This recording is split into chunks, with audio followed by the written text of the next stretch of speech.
The skillful teacher framework, or the knowledge base on teaching, is one of the gifts that John Saphir has given to our profession. This knowledge base provides for a common language for the discussion of what good teaching is in MCPS. It also develops our skills of analysis and critique that can make our conversations about teaching and learning with staff a rich and data driven one. Through an observation lens, we want to be ascertaining belief systems operating in classrooms.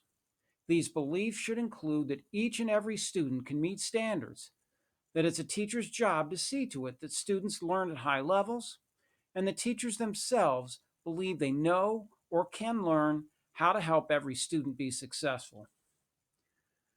Now, one way to assess beliefs is the drive that a teacher has to increase their repertoire of skills through reaching out to this knowledge base, learning from colleagues, self reflection upon experience, and engaging in the SLO process and other collaborative improvement efforts.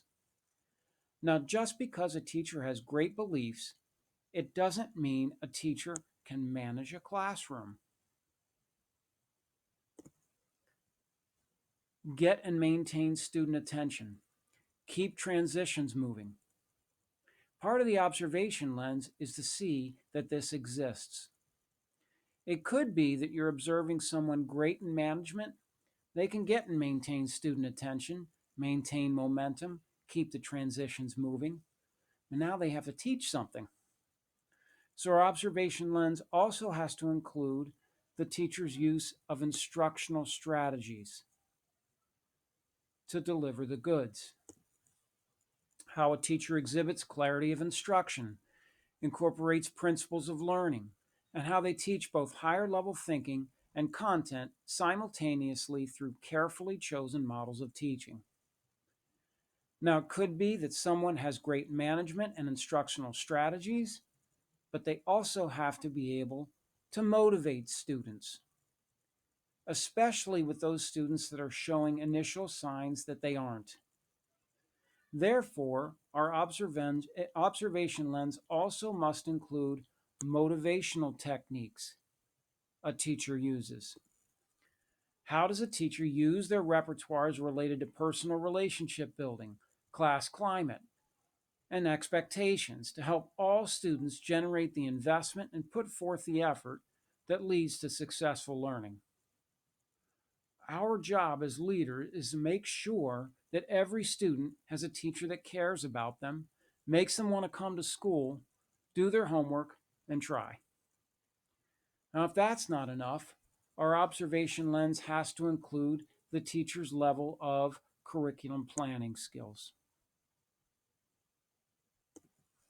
Knowing how to plan in a way that is aligned with commitments made to what students are supposed to be learning. Inherent in planning is knowing content and then being able to deliver daily lessons based on a clear and appropriate objective. Fuzzy thinking about objectives is at the root of an enormous number of teaching and learning shortfalls. Now, a big misconception about the knowledge base is that it contains a list of do's and don'ts, and if someone just learns the do's, then you have an effective teacher.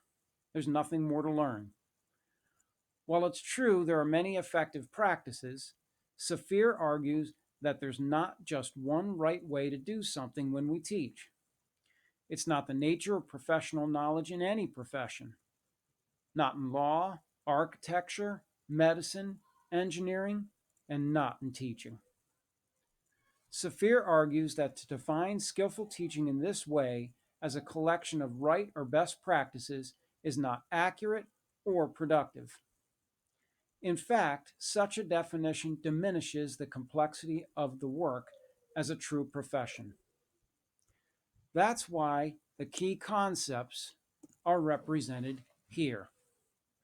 They include area performance, tasks of teaching, 18 of them represented by boxes you see here on the knowledge base.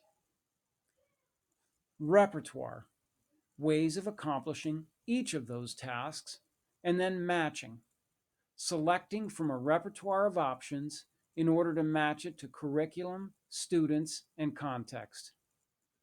As a result, a big part of our job as leaders is to help teachers enlarge their teaching repertoires and then select from those repertoires appropriately to match given students, groups, situations, and curriculum. In summary, the knowledge base is a tool that supports our solving problems in student learning and also supports our supervision and the observation and analysis of teaching.